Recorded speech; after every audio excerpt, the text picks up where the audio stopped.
And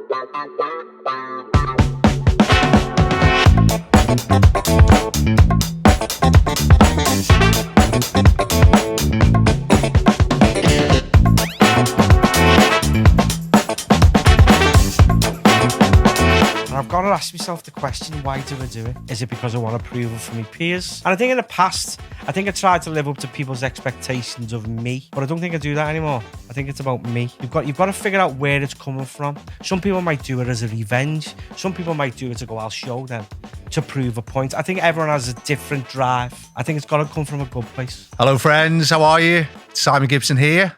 Podcast to Success Won't Come Calling, which is for people who want to be better tomorrow than they were today. We've been doing this for 3 months now. Where's that time gone? I hope you've enjoyed it as much as I have. I'm having a fantastic time so far. Me too. Yay. Well, it's about time I introduced the team, isn't it? I thought to myself, if this is going to be a thing for the long term, which I've definitely decided I want it to be, then I just want to thank and introduce you to the team who look after me and look after the podcast. So we've got our tremendous producer, Jacob. Hello, Jacob. Hello. Jacob's are very much our creative driver, and he's the one who produces the podcast, and he does a bloody fantastic job. And I've also got Stacey here, who is the brains behind the whole operation. Stacey, is that right, Stacey? You're accepting those accolades? 100% flattered to get it anyway. But no, Stacey is my marketing guru. She also does a lot of my research, and she books a lot of the guests. And without these two guys, Jacob and Stacey, there wouldn't be a podcast. We're a small team. We all really like working together, and we think it's going really well so far. So thank you both.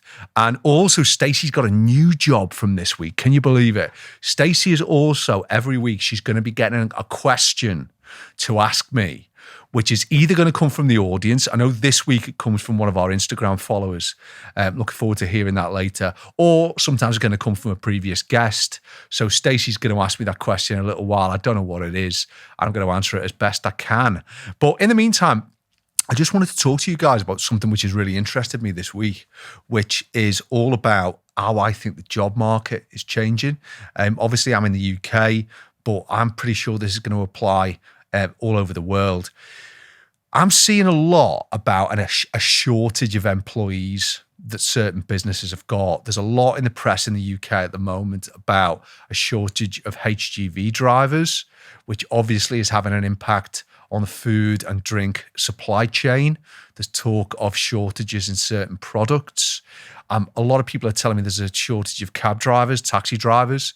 I don't know about you guys, but every pub or restaurant or coffee shop that I walk past has also got signs up saying help needed. And that really does differ from, I think, before the pandemic, and certainly from years back from that. And I just wanted to give you my thoughts on what I think's happening and what I think's changing, and what I believe that employers, businesses need to do about it. When the pandemic happened, first of all, we were all driven to remote working. And those people who had to go into work, so you're talking about people who worked in bars and restaurants and people who drove delivery trucks for a living and that sort of thing, they were all put in a position where they were quite often out on furlough. And the uncertainty that was brought by furlough, I think, has made people look to find new opportunities, force them to reskill. And that quite often has meant that they're working from home in different environments, which they've quite enjoyed. Because I think most people I speak to have found working from home quite positive. I think running alongside that, what's happened is that the sectors which can have remote working have grown. So the classic example is something like Amazon. It seems to me that everyone in the bloody world now is driving for Amazon, and also areas like call centers and other industries such as that. And then more conventional businesses, professional services, banks, insurance companies, they've also been driven to like a hybrid of remote working or pure remote working. And what I think's happening is this, is that for the first time in so long as I can remember, I think the cards are beginning to be stacked in favor of the employee rather than the employer. Because when I think of industries like retail, like leisure, like haulage, like food and drink. And I'd love someone to come and correct me about this, but I think of jobs that are poorly paid, which are uncertain. 0 hours contracts, for example, became a thing in the relatively recent past. They are sometimes in working conditions which are unsafe. And quite often they don't involve any form of incentivization or career journey. And I think employers in those sort of sectors need to sort themselves out. What we hear quite a lot, of course, is that even some of the new sectors which have sprung up involve poor conditions.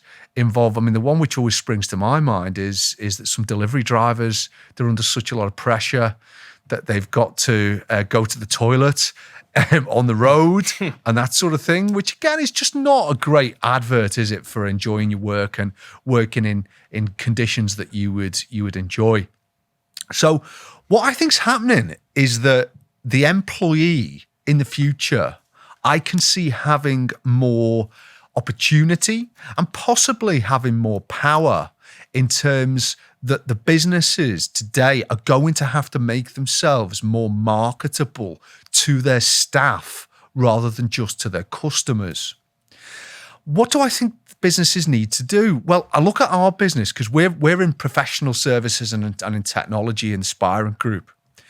And I'm not suggesting for one moment we've got it perfect, but we do try and provide our staff with good incentivization, i.e. that they earn at a level which is consistent with their productivity.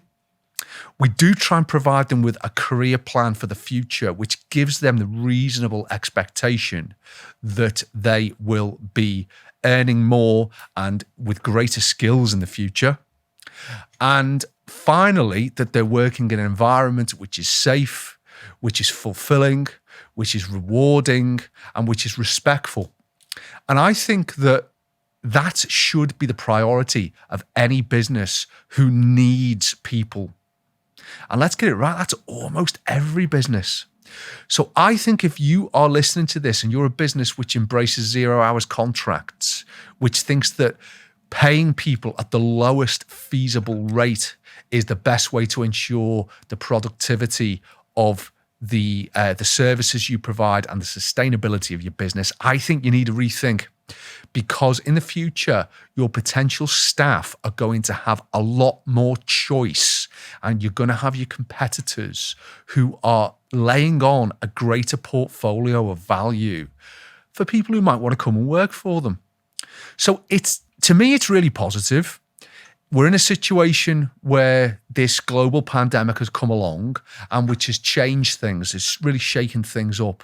And it's a great opportunity for businesses to look at how they attract and retain their staff and how they reward them and make some really positive changes. But if you're someone who's listening to this, who's in a job or in a business that you don't believe in, I think you can feel quite optimistic. I think if you're not working at the moment and you've got the will to reskill, to work hard and to commit, again, it might not feel like you're in a great spot right at this minute, but I do think you've got an increasing amount of choice, and that the value that good people can bring to a business is going to increase as we move through the next months and the next years ahead, and as we come from the pandemic. So that's something that's caught my eye this week. I think that this is not going to be an end to this discussion.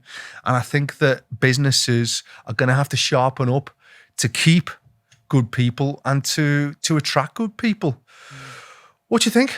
Yeah, totally agree. Because with Amazon as well, particularly, if you make the work environment so bad, it makes people not want to work there. And then you're going to run out of people to employ. Yeah. And then what's a business without the employees? Well, I don't know of any business which is purely based upon systems and upon machines. Yeah. There's always a person element. And I think in some industries, people have been neglected. And I think that's going to change. What do you reckon, Stace? Yeah, 100%. And it should do as well, especially in this day and age. Yeah. People, if you're good at your job, you should be rewarded for it. Yeah, we definitely should be. And I think that's incentivized happening as well to do a good job. Like if you incentivize them the opposite way, if they're being paid less and not treated well, they're they're negatively incentivized. Yeah. Yes. As opposed to the way it should be, which is positively incentivized, right? Well, do you know what? That issue of incentivization is something which really interests me, because I think human beings work best when they're incentivized. When they can see that them performing to the best they possibly can, them doing the best every day. You know, those Monday mornings when you don't feel like doing your best at all. What drags people out of bed and what gets them performing, I think, is the idea that they can make a better future for themselves. And I think if all businesses can embrace that, I think all of these changes we're talking about are really, really positive. And I think we're going to come back to this on the podcast time and again, because we talk about success on here. And on that note, Stace, we're going to talk about who's our guest this week shortly, who is the fabulous Mr. John May. But before I introduce John, you've got a question from one of our Instagram followers, I believe. Yeah, so the question this week come from an old friend of mine, Danny Lay. And his question he sent to me on a voice note, so I'll get Jacob to play it now. Hi, Stace.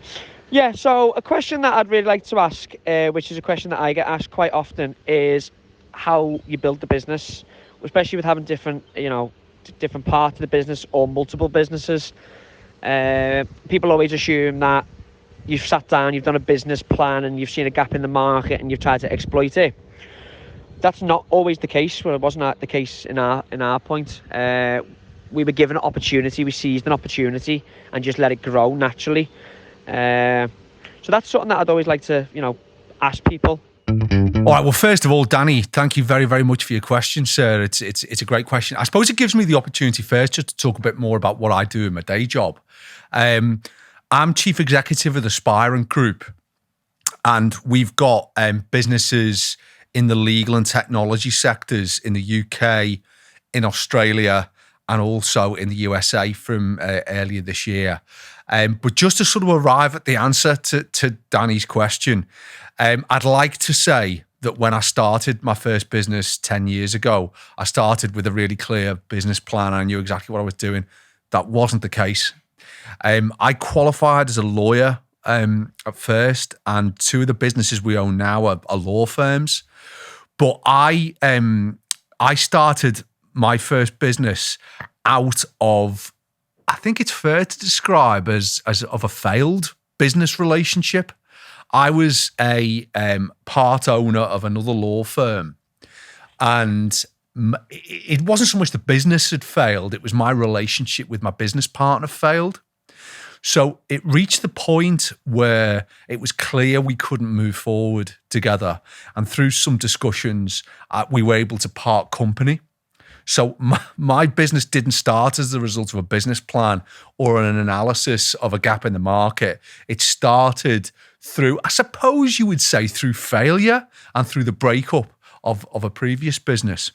But I still feel really positive about that.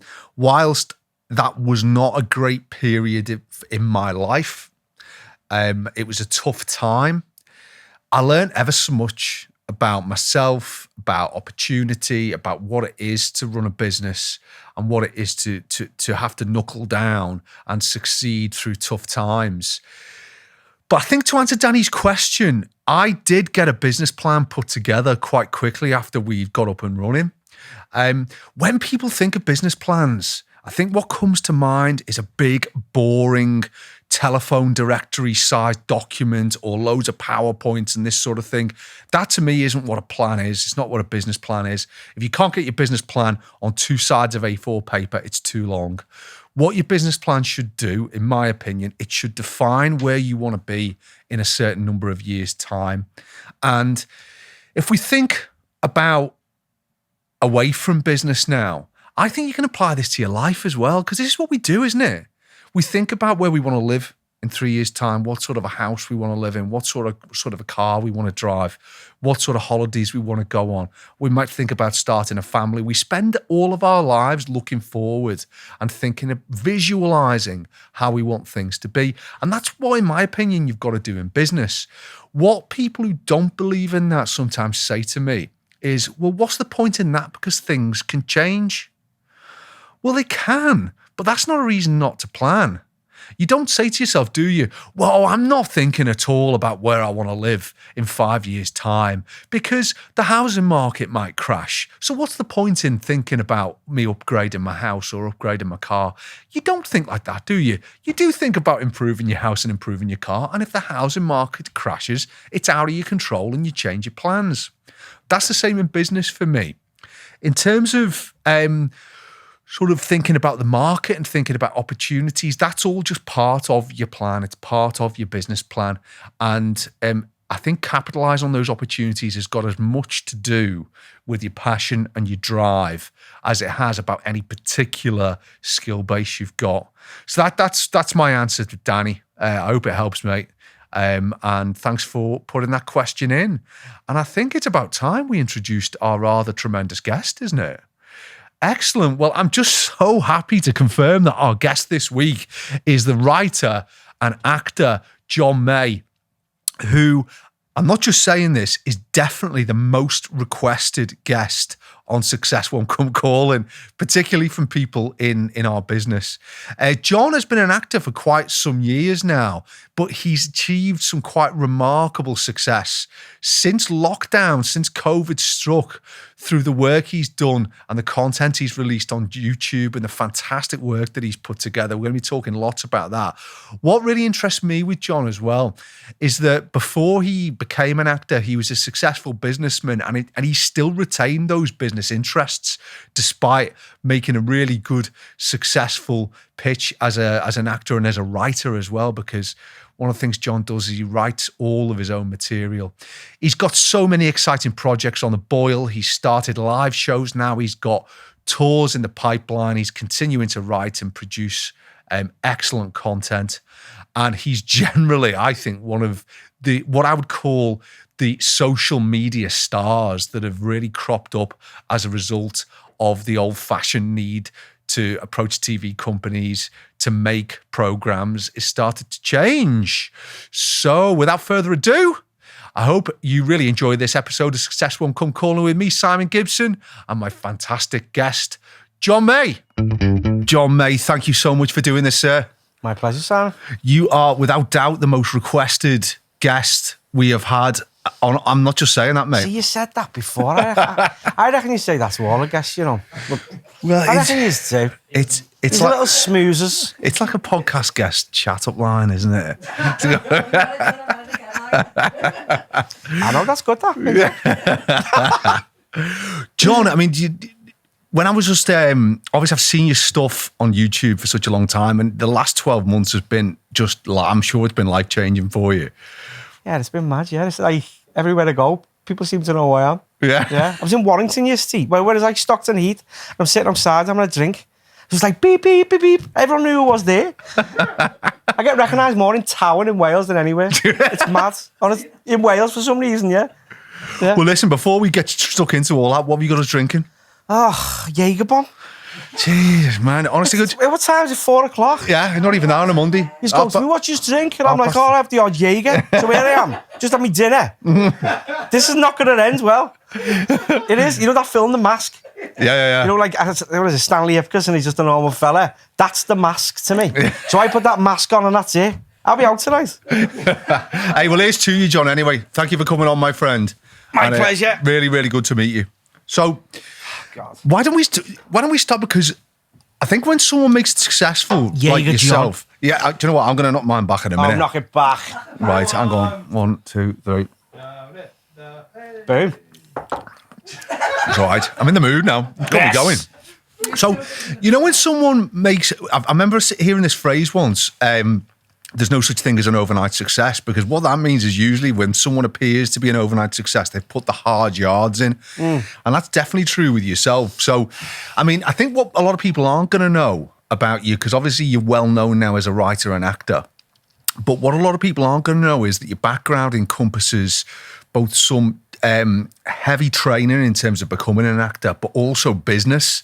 So from the business perspective, tell me about what you've done in terms of establishing your own businesses. Okay, I'll tell you a long-winded story then. It's like, well, all my family are builders, right? So the natural thing is for me, I'll be a builder. And So I tried different jobs, and because my family are in that game, and we lived in a pub, and I knew all builders. I had loads of opportunities, apprentice this, apprentice that, apprentice this. And it was hard to get them, so I was quite fortunate. But I couldn't bear it. It wasn't for me. And then, so I become a bit of a loser. And I thought, you know what? And then I was sitting in the barber's one day, and I was waiting for about 2 hours. I remember thinking, he's making an absolute bomber. So I thought, I'm going to become a barber. But when I started barbering, which is like 20 years ago now, barbers were dying out. So the 70s and the 80s, and barbers were dying out because men were having their hair longer, blah, blah, blah, blah, blah. So no one was becoming a barber. And it was an unusual thing at the time. So I'd say, I'm learning to be a barber. They go, barber? Really? Everyone's a barber now? Everyone?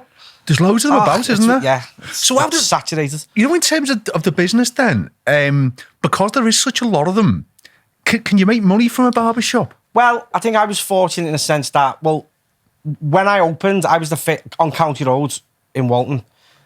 We were the first one to open on that road for like 20 odd years.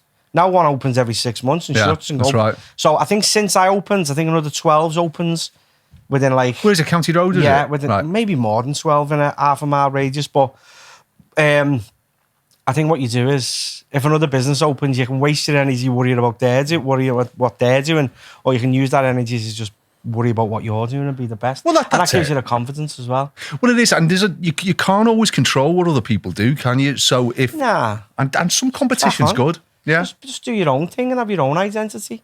But so we opened then. I think we were like the main barbers in the area, so that's sort of we were all right. I worked hard, like, don't get me wrong, but we were in first. And you mentioned earlier just about growing up in the pub. And I remember I was reading an article about your work, and you were making the point that a lot of the characters who you've brought into your writing and into your performance were people who you met in the pub.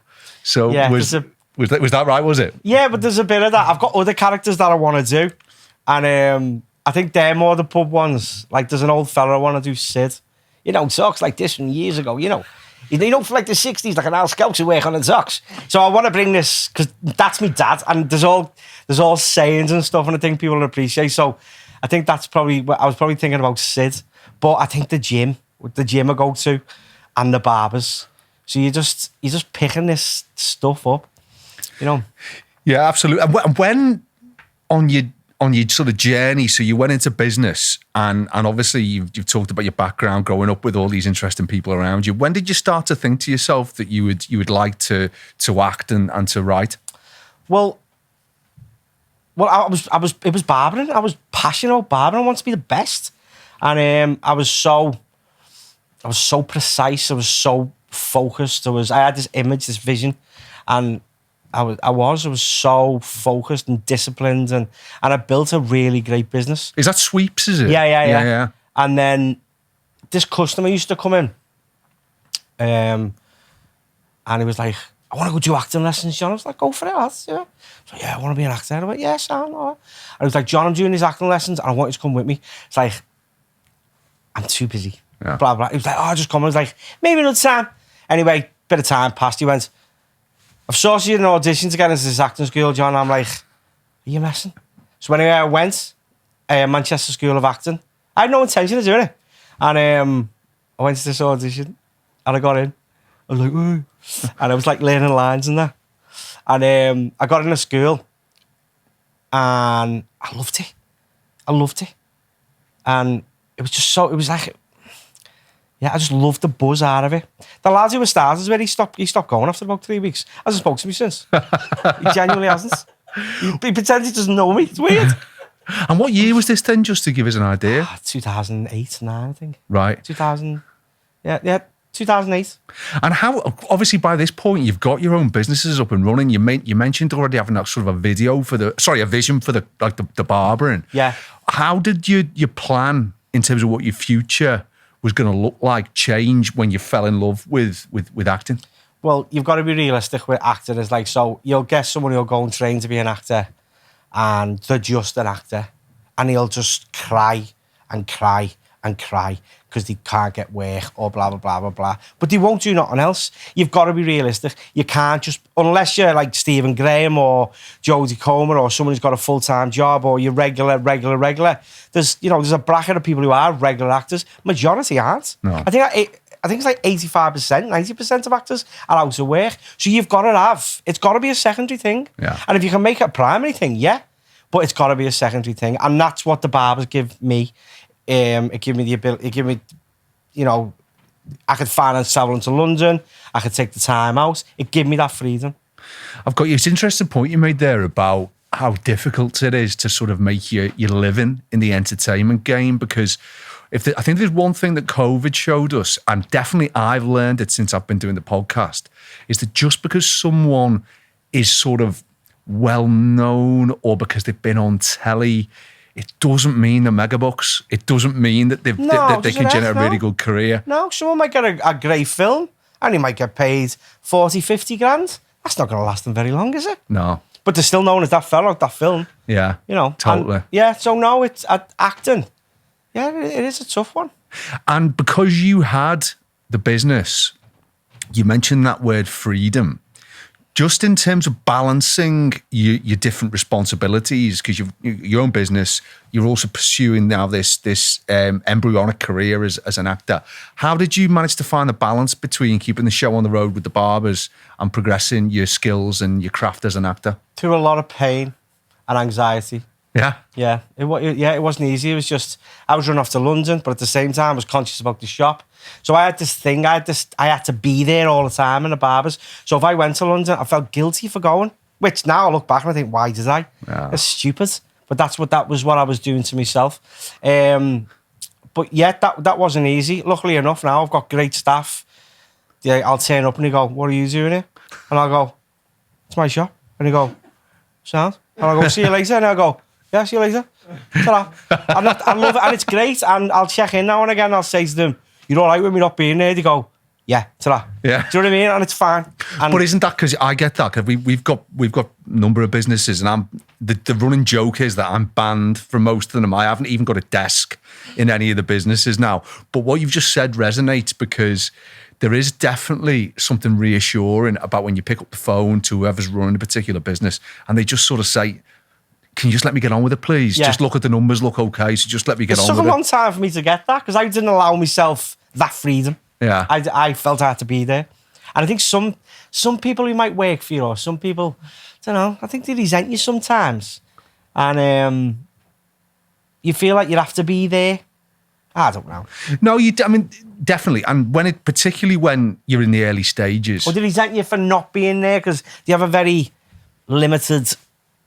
Do you know what I mean? And they don't understand that this man might have established this business and he should be here. I'm working for him. Yeah. I think you get a lot of resentment sometimes. Yeah, again, that resonates with me. I think what it comes down to is the level you've. I think as a leader, you've got to build that trust with your staff, haven't you? And that doesn't come overnight. And I've found that, I think once you've got the trust, people quite enjoy the fact that you do other things, and they quite like, the fact that particularly with yourself, that you're well known. So I bet people now are proud to work for you, and they like that you're off doing other things. No, well, the staff who work for me have been there for years. They're just like, John, they're not asked. Crack What on. are you doing? You come to me shows? What shows? Do you know what I mean? They're not asked. Just a divvy to them. He turns up once a month. What, when you first sort of found the acting then, was there something in it which just opened sort of a new door to you? I'll tell you what happened, right? I went to this acting school and the first class was just, we were all chatting and whatever, blah, blah, and great. And then the second class, I was with this girl called Claire Dean, and we had to learn lines. This was all new to me, and we learnt lines, and we had to do this scene, and we had to get up in front of the class and do it. And then I'd done it. And when I was acting with this girl, don't know, it was like I was really in that moment. It was literally like I was in the middle of a tornado. I know it sounds mad, but everything around me become blurred. And I just got lost in this little moment, and I'd come out of it. And I was like, sounds mad, that, doesn't it? But that's how I felt. And I went, wow, love this. And I was really good. And I was like, oh, I want to work with you next week. I'd done well, thought I'm good at this.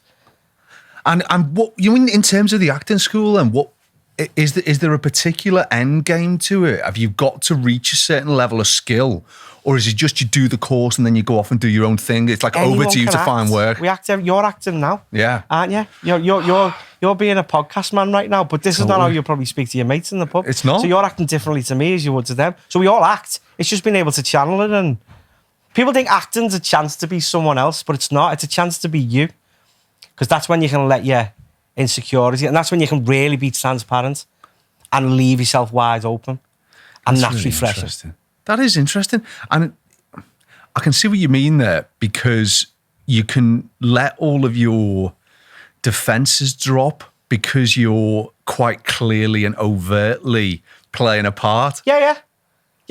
So I used to run a little acting class, and my second class, we do all that bullshit. You know, sorry, I'm not allowed to swear. Oh no, you are. Just not the C-bomb or Stacey gets the sack. That's the rules.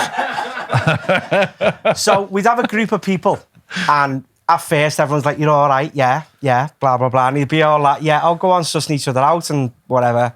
And then the next class, I'd sit them all down, and I'd get up and I'd talk about maybe the worst day in my life, or the most traumatic thing that's happened to me, or something I wish I could change, something really where I leave myself wide open. So I'd get up and I'd talk about that, and everyone's thinking, what's this got to do with acting? So I'll ask them to stand up and talk about, don't know, what's the worst thing that ever happened? What was your biggest trauma? Blah, blah, blah, blah. And you'll find people will just go on. So people are exposing themselves. Yeah. People are vulnerable. But the person next to them is showing off that they've got a better card than them. Or do you know what I mean? Yeah. They expose themselves. So that creates a tight-knit group then. Because everyone's seeing everyone at the vulnerable state. And then acting-wise, that's when they can really let themselves go. Because if they're putting this on this act, do you know what I mean? Yeah, absolutely. So they drop all the shit. Yeah. And that's what acting is. And didn't you go to... Burn your soul. Totally. And didn't you then, after Manchester, didn't you go to Liverpool acting? Was it Liverpool, was it? No, Liverpool. How do you know this? I think haven't you checked your Wikipedia page recently? I haven't got one. Famous enough. No. Liverpool, I think it was Liverpool Actor Academy, which then went on to be... I'll tell you what it was called. Yeah, Liverpool Acting Academy, which is owned by a fella called Simon and Richard Wallace and Rachel. And then while I was there, they thought, let's start this little college. And he called it Liverpool Media Academy, LMA. Now, LMA are just massive now. That's right. They're everywhere. They're in London now as well. I think Robbie Williams is thingy with them as well. Really? But I think I was the first person to ever sign up at LMA because I'd done a film production course. Right. Yeah. And all of the time when you were going up through this journey, the barbers were still operating, and that was sort of letting you pay the bills. Yeah. Yeah. I mean, it's not easy, like. No. No, because I get an email. John, can you be in London at 4 o'clock today? And I'm like, yeah. Do you know what I mean? And then, just mind covering the barbers for me? So I go to London, not get the job, come back. Do you know what I mean? So it's one of them. Well, I want to come on to the life of a sort of a job and actor in a minute, but when you reach the point when you'd done the course, you're at another crossroads then, I presume, in terms of... What do you mean, the course? You know, you finished at your acting academy? Yeah, none of that's really... No one even needs to go to acting classes. Do they not? There's not one of them, right, you're done, go. Right, I see. Do you know what I mean? Like my agent says, stop wasting your money on your acting classes, John. Right, I've got you. He said, just use that money for your train. Do you know what I mean? Yeah. I think, like there's a lad there, I know, Paddy Rowan. Paddy Rowan was the main part of Little Boy Blue. He phoned me once. He used to cut his hair in the barber. Just some kids. Paddy, we got on with him. He said, John, I've got an audition for this Little Boy Blue there. I was like, how have you got that? He went, they just come in the boxing gym. And I was like, so I spoke to him on the phone and stuff, give him advice and whatever, and he got the job. And he's just been in time with Stephen Graham. He's been in this, he's been in that. He's never trained as an actor. Right, I've got you. Mm. And so what, talk me about the practicalities of that in terms of how do you get work? I suppose it doesn't really matter if you've done the acting classes or not. In that sense, it is a business, innit? Yeah. It's like you've got to be professional about it. So you'll get a lot of actors, right? You'll see them on social media and they'll call themselves actors. And they don't do any acting. Or they've got a mate with a camera and they do bits. And they stay at that level. So if you want to move forward, you've got to do it properly. Like you've got to get your right headshots. you've got to have the right show reel, you've got to have a decent agent, and you've got to move forward in that way. But people seem to not get past that. It's very simple as well. It just means you've got to have the right kind of portfolio, Just got to haven't set you? your shop out, yeah. Yeah. And so you started to have acting roles, is that kind of, what, about 10 years ago now? Probably about 13 years ago, yeah. And how did it start for you then? What was the first sort of job you got, which you considered like, you know, the first paid job you got?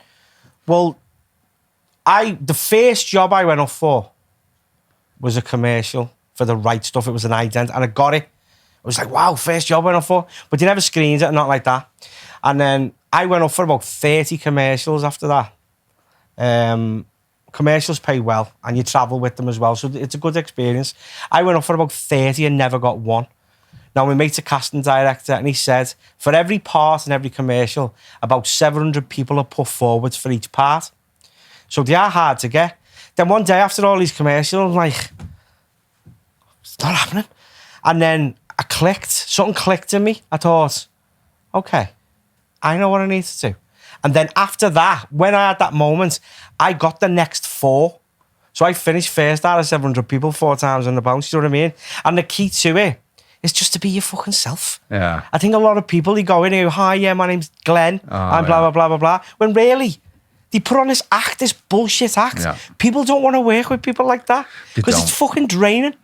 They just want real people. Well, I think the other thing is that when you're being something you're not, when you're not being authentic, that exhausts you as well as other people. Yeah, that's why I can't cut hair anymore. Because it's just playing John the Barber. Well, let me tell you a story, though. There's this guy called Simon, and I get on with Simon really well, but I used to work for Act for TV. It's an acting school. It's owned by a casting directors in Manchester. And I worked there, and we'd done the auditions, and this Welsh fellow walks in, Simon. I haven't trained as an actor, really. I used to go to some class. So Simon walks in, hi, I'm Simon, blah, blah, blah. I'm like, hi, Simon, you okay? And he's with Michael Jackson, the casting director. He went, I trained here, blah, blah, blah, blah, blah, blah. I'm like, great, Simon, yeah. And then he done his bit. It was like, Simon, we'll get in touch with you. And Simon was fucking brilliant. And I looked at Michael and I went, what the fuck do you want me to teach you? And he went, knock it out of him. So I was quite intimidated by Simon, because there's Simon paying £15 a class, getting taught by me. Simon's well more fucking thingy than me, do you know what I mean? And every week I'm like, all right, Simon. I think, oh God. Little things used to go wrong in the class, like I couldn't get the telly on. And I used to think Simon was thinking, what am I doing? Do you know what I mean? So I felt a bit blah, blah, blah. Anyway, I got to know Simon really well. But a bit of time passed, and I don't think the school was working out, and he let a few of us go, and he let me go, me and Charlie. And Simon phoned me that day, and he went, I believe you're not coming back to school, John. I went, no, Simon. And he went, well, I just want to let you know, I won't be coming back either. I went, oh, why? He went, John, I've been an actor for years, and I haven't been getting anywhere, John. He said, I got a part in Coronation Street today, John, and I want to thank you for that. And I went, why? He went, because when I went to the audition, I was talking about me painting me fence. I was talking about me cat. I was talking about it. He said I would never do that, but it works. So that's my point. So he said, I'm grateful for that, John. Just be your fucking self, and it gets you a long, long way. But Simon might go in and try and second guess what they wanted. Yeah. It doesn't work. That's so interesting, because I mean that was the conclusion you came to when you started winning these commercial jobs. So yeah, what happened from there then? Because you've done a lot of work.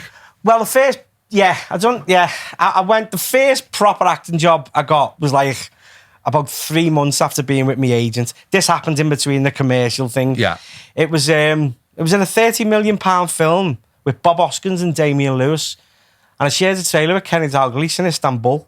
And Neil Fitzmaurice, he was like a bit of a hero of mine. So I'm like, do you know what I mean? And that was the first big job. It was called Will. And it was a big American production and stuff. I thought, I was right. The fucking ground. I'm not, tell me that you shared a trailer with Kenny Dalglish. Yeah, it was mad, yeah. In Istanbul? Yeah. As in Ataturk. As in 2005, Istanbul? No, it was a film about...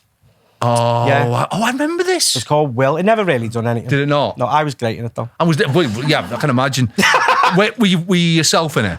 Yeah. Was Neil in it as well, was he? Neil, yeah. Oh, right, yeah. nice one. So me and Neil spent 3 weeks together. It was funny. And was that sort of, did that seem the path for you then in terms of films? I didn't have a clue what I was doing. I just turned up and I just didn't know what I was doing. Like, you have sides, right? And it's basically you got like the call sheet on and I was like, that. Have you got any of them mini scripts? And I just didn't know what I was doing. I just literally had to just blag it. So yeah, I'm a blagger, yeah. Yeah, how I got there, I don't know. And just in terms of the life of when you get to doing that sort of serious work then, does anyone who's at that level, is that their job then? Or is it like you said earlier, that they're having to sort of juggle other income streams with that? You've got to have a secondary thing, Have you? unless, Yeah. there's a very small bracket. Like, there's a lad there, Bobby Schofield, who's absolutely flying and I love him. He's got to a point now where he's going from job to job to job to job. So that's his income now. And, he's fortunate to be there, but that's the level I'd like to be, do you know what I mean? But majority are not there. No. There's not very. So he's sticking out like a sore thumb now. But there's not many who are at that. A lot of people might do it with theatre.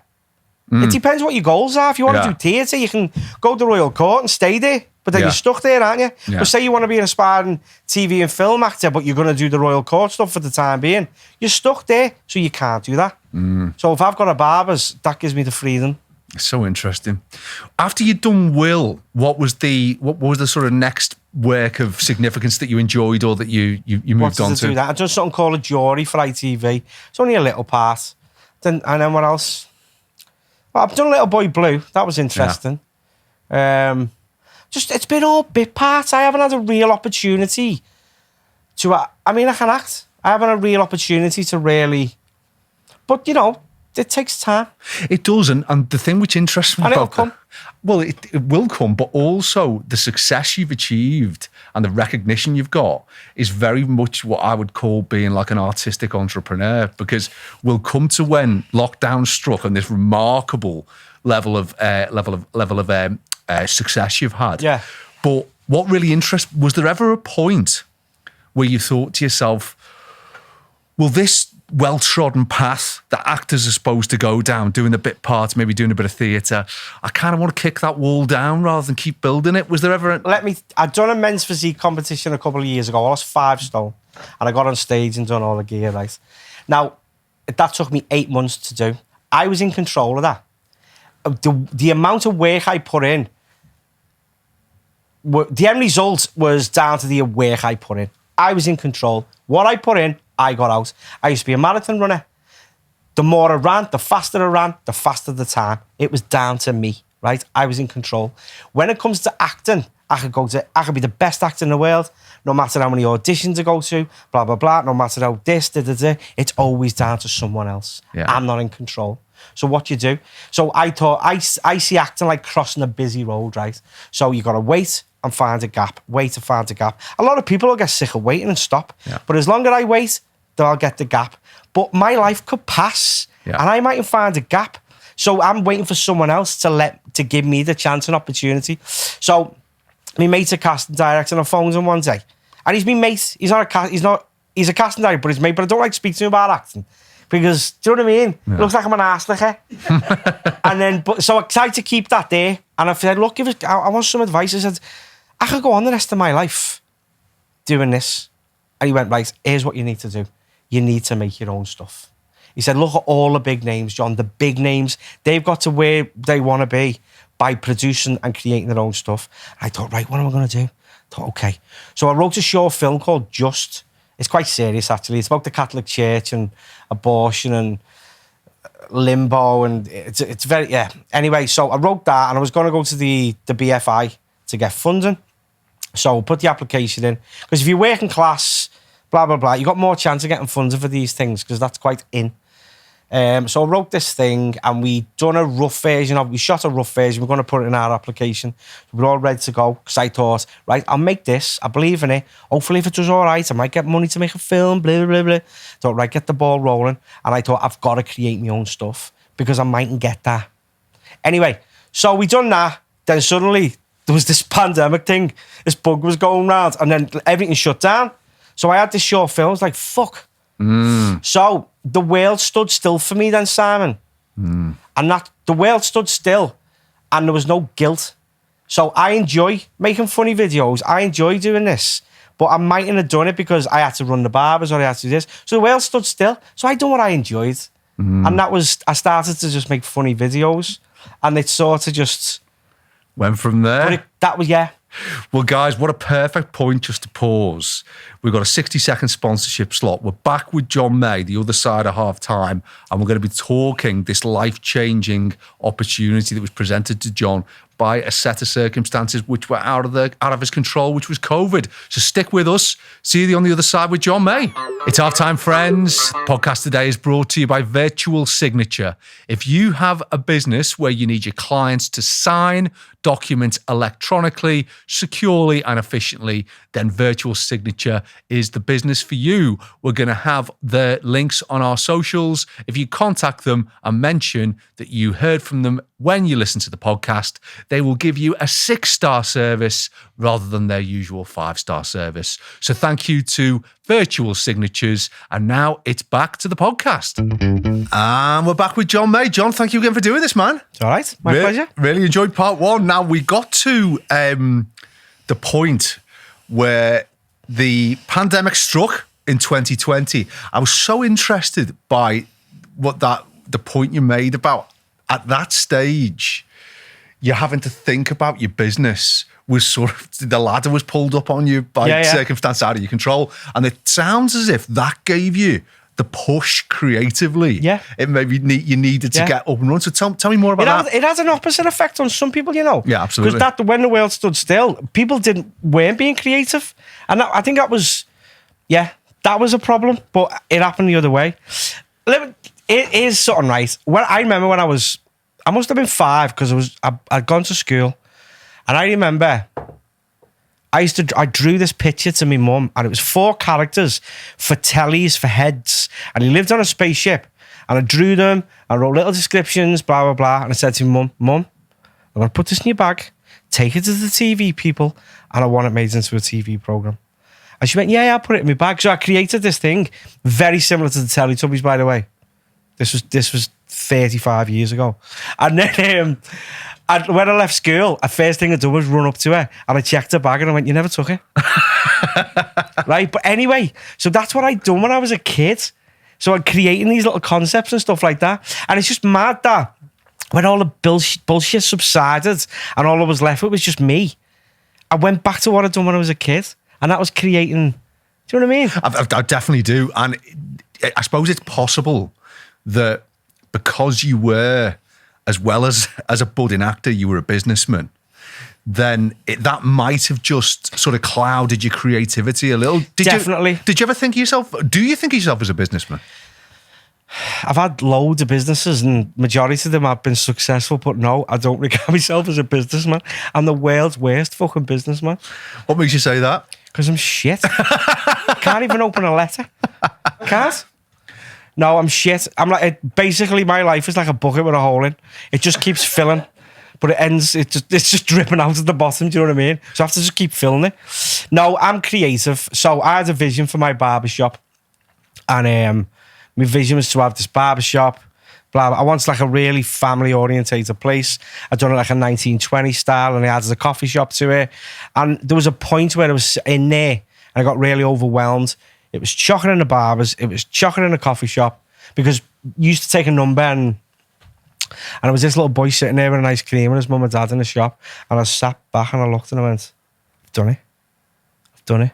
But that's the moment I took my foot off the pedal because I'd achieved it. It was my marathon. I'd got the finish line. There's nowhere else to run. But I should have moved the goal. I know this now, but it could have moved the goal posts. But no. But going back to COVID, I mean, that must have been... Don't get me wrong, the barbers are still flying. That's great, but I didn't push it any further. Well, I think there's something else there, though, isn't it? Because, I mean, I'm really lucky because I'm like that in terms of I'm reasonably creative from a business perspective, but I've got a really good operational team behind me who will give me a bit of a kick when I need to. Yeah, I'll tell you what, right? It's like money has never been my incentive. I wish it was because I'd be rich. It's not my incentive. It never has been. So, money, the takings is a measure of the success of the business, I suppose. But I remember, where was I? I don't know. Like, there was Spark had fitted a lamp for me when we were first opening, and I drove all the way up just to see the lamp up because it was an extra part of my vision. Do you know what I mean? So that excites me. Like, I remember driving, I drove to Leeds to pick up this certain bulb once, and just to see it in the thing. Do you know what I mean? That's what excited me. But it's never money. I wish it was. But I mean, I think sometimes if your vision's good, if your vision's strong, then the finances follow it. If your vision has value, you maybe don't have to be too obsessed about money. No. I'm not sure the majority of successful I wish I people in managed business, money better than I suppose, yeah. Yeah. All them wigs aren't cheap, are they? No. Let's get on to the wigs. You know what I was reading? Because COVID struck, and that, from my perspective, was when I met John May. When I started seeing your YouTube content. First of all, I remember I read an interview with you, and you said, I just started using some of the old wigs I had lying around the house, and I thought to myself, I've not got any old wigs lying around the house. How come? Was this because you were a barber, or was it just because you're an avid wig collector? Well, as you can see, I'm bald. Fucker. That wasn't what I was driving at. And in case you haven't noticed, I am as well. So the popcorn, the kettle black. That's just funny. I'm thinking about it. Yeah, John, why have you got wigs lying around? No, okay. I had an idea about 5 years ago. I wanted to do this Scouse sketch show. Or sitcom, yeah. Yeah, a Scout, and I come up with all different characters. And I never done nothing with it, but we were doing one with these Scouse cavemen. And this is how I moved to Frodsham. Because in Frodsham there's caves, so I Googled caves in the Northwest, and we went to this place. I wanted to do these Scouses in a cave, and they accidentally make Scouse. They accidentally make it. And when they're eating it, they go, ooh. Who's like that? You know, and it was that, and we were it was gonna be funny. There was gonna be Scouts women at the time. It was usually trackies, and they were gonna be like cave women.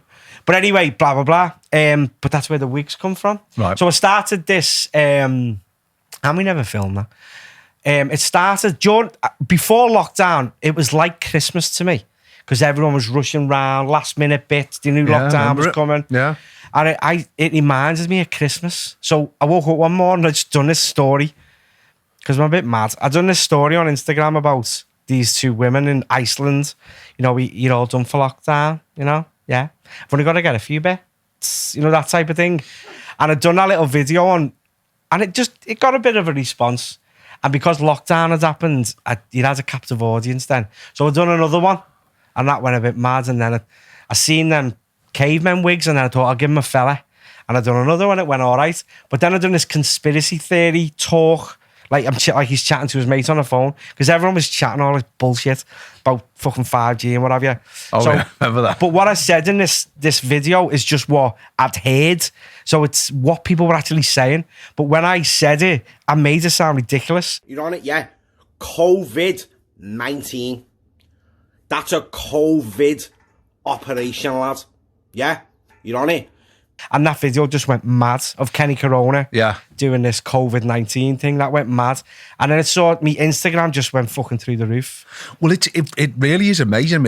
I suppose if I was going to signpost anyone to something with John's done, which I would really, really recommend, I mean, CoronaMums for me, I mean, that is just a beautiful sitcom for me. It really is. It's not a sketch show. It's a situation in which you're weaving these characters into the story. Yeah. And it's so well made, it's so well written, and obviously it's so well acted. Surely when the world has returned to normal, you've got to be banging on some doors to put a sitcom together. Well, a producer got in touch with me very early on, and we were working with her for quite a while, but that seemed to have died out now. She went to the BBC and Channel 4, and it hasn't really happened, but there's other things that have presented themselves. But you know, I'm showcasing myself as a writer, and I write with my friend Owen, by the way, Owen Ward. We do it together. He's brilliant, and so we write it together, and so we're showcasing as an actor, a writer, and I suppose I'm a producer at some point. Absolutely. Like we're doing a shoot tomorrow. we're shooting in a Shankly. I need loads of extras. We need this. We need this. We need this. We need this. I'm doing all that. Do you know what I mean? As well as acting.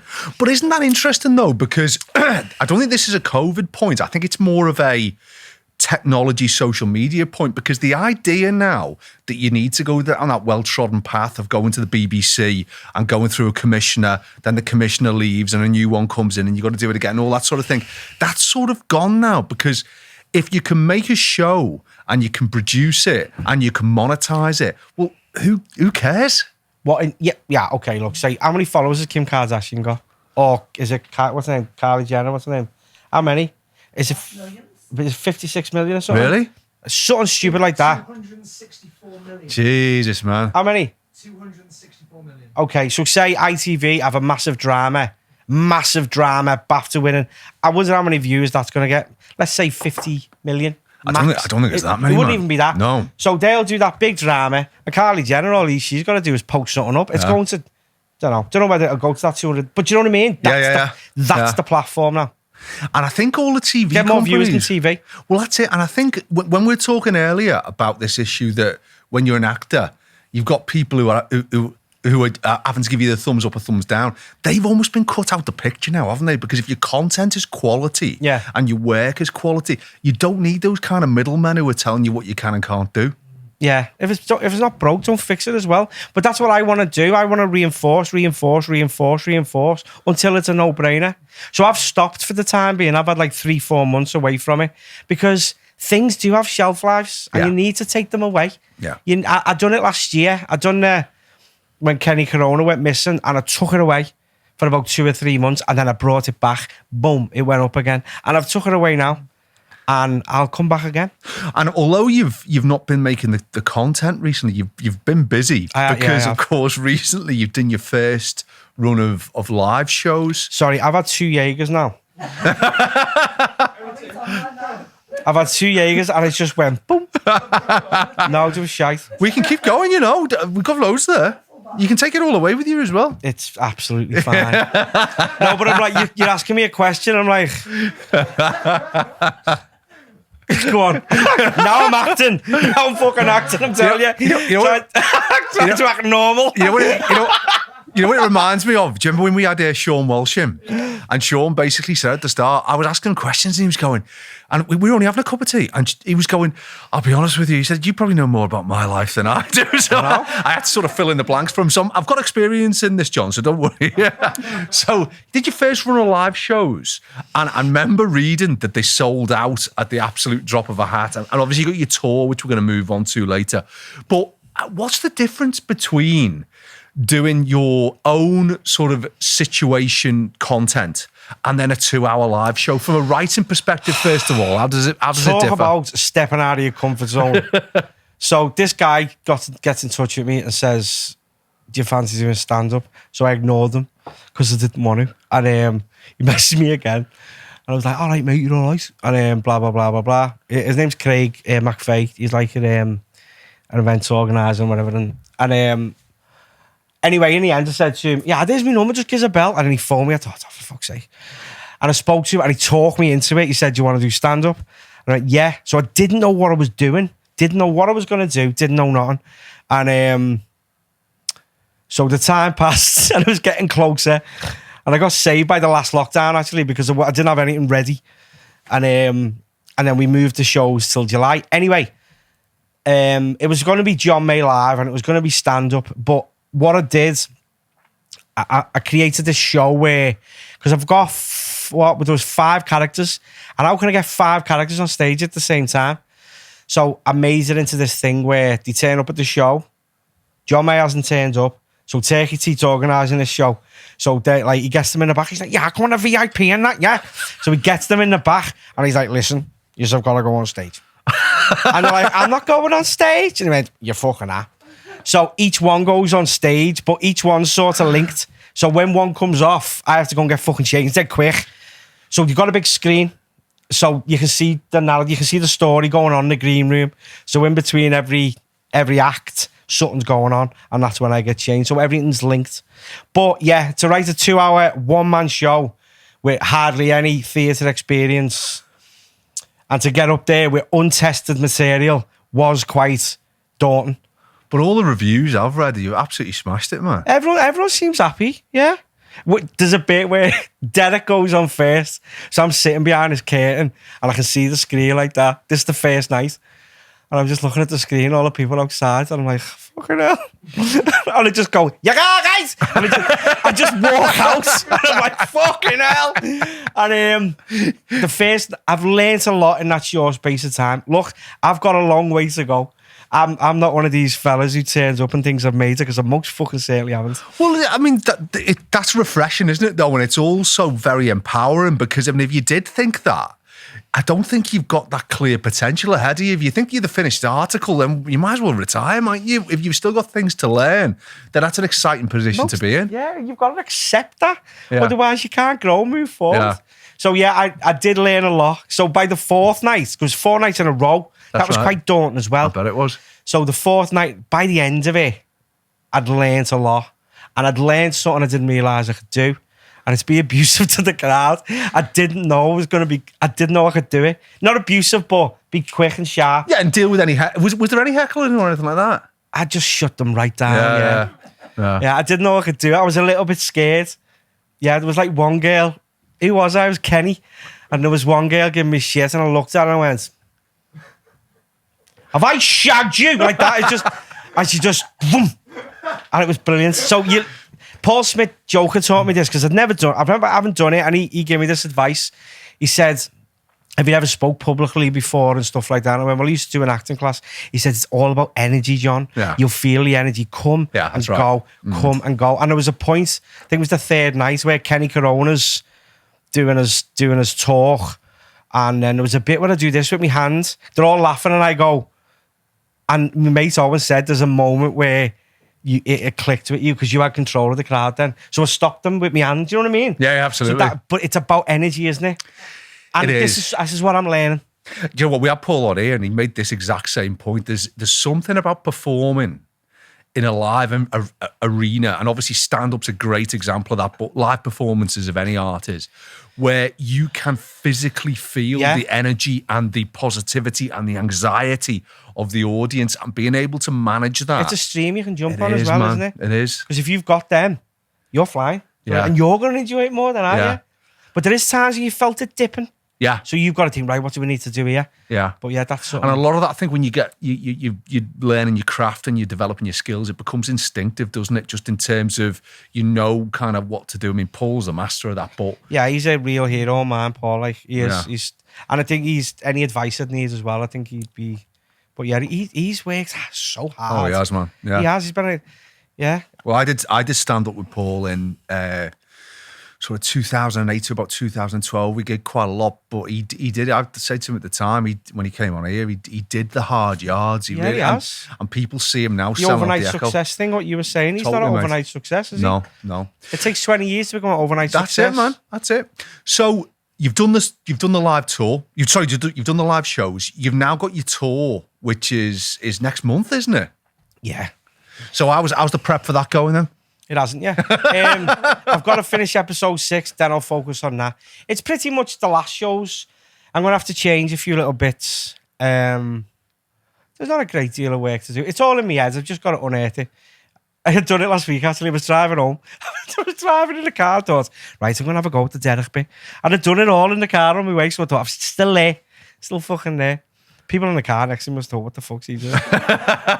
But yeah, I've got to change a few little bits, because we go to London, Cardiff, and Glasgow, and Liverpool. So there's a few jokes that people mightn't get. Like, we're talking about Skem a bit. But do you know what? I was going to ask you about that, because what I find so interesting is a lot of your content is quite Liverpool centric, but I know loads of people who've never even been to Liverpool who really love it. I mean, how's that happen? I think it's just an accent. It's just the only difference is the accent, isn't it? It's just these people live in Newcastle. These people live in Cardiff. It's the same people. Yeah, that's do you know what I mean? It's the same people. It's just the accent's different. So, like Rapsy Nesby, I loved Rapsy. Yeah, it was quality, that. Peter Phoenix Nights. Yeah. You know, it doesn't matter what town it's in. You recognise these people, don't you? It's working class characters, isn't it? Yeah. That's what people are always going to resonate with. Do you know what? When you've been talking then, what I cannot get out of my head, is that bit when Craig is going the chippy. Char siu curry. Oh, yeah. Johnny. Ask for what Johnny gets, lad. Oh, it's beautiful. Polo. Was it Polo? Yeah.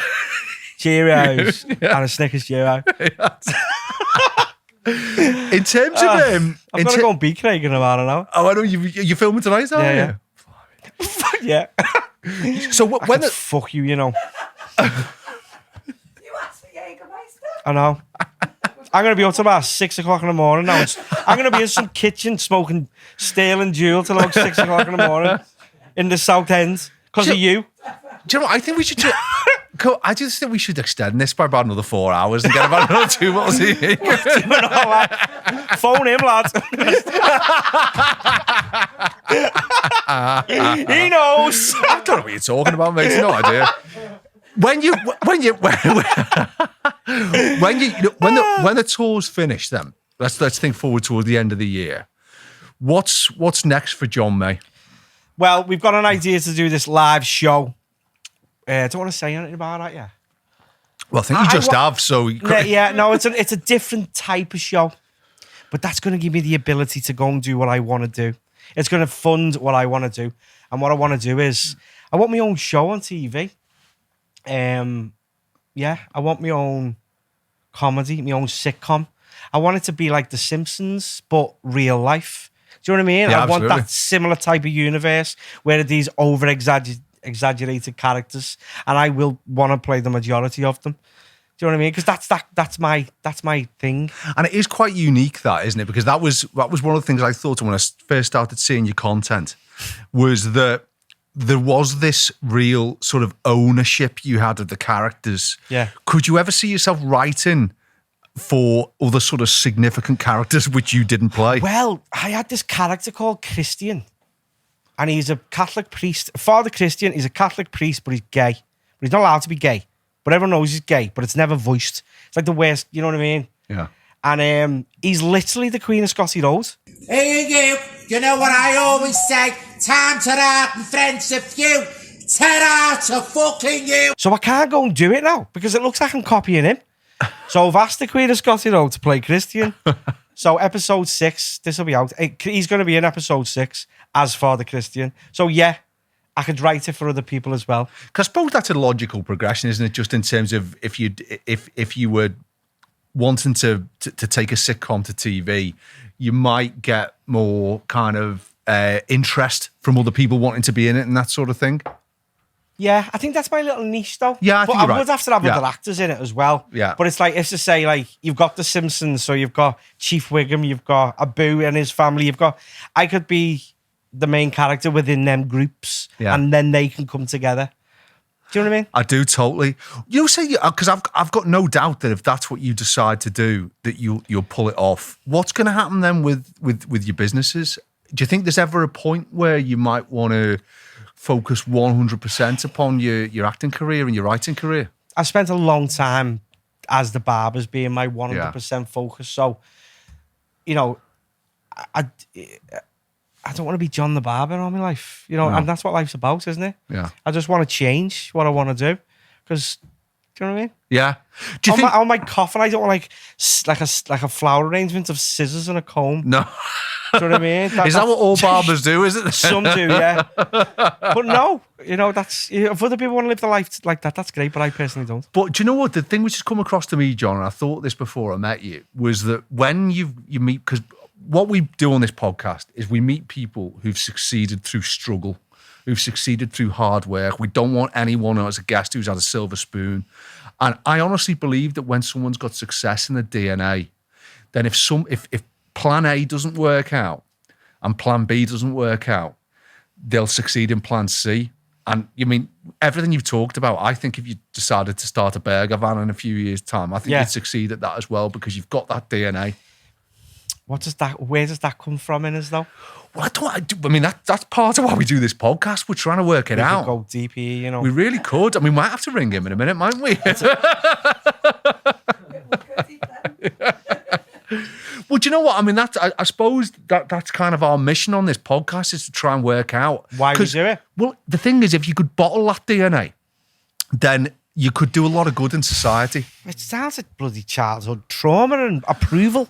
Well, you to some extent, you're the sum total of your suffering, aren't you? Yeah. Because if you go through bad experiences and you can learn and you can get through the tough times, then you'll maximize the positive times even more. That's what I've always thought.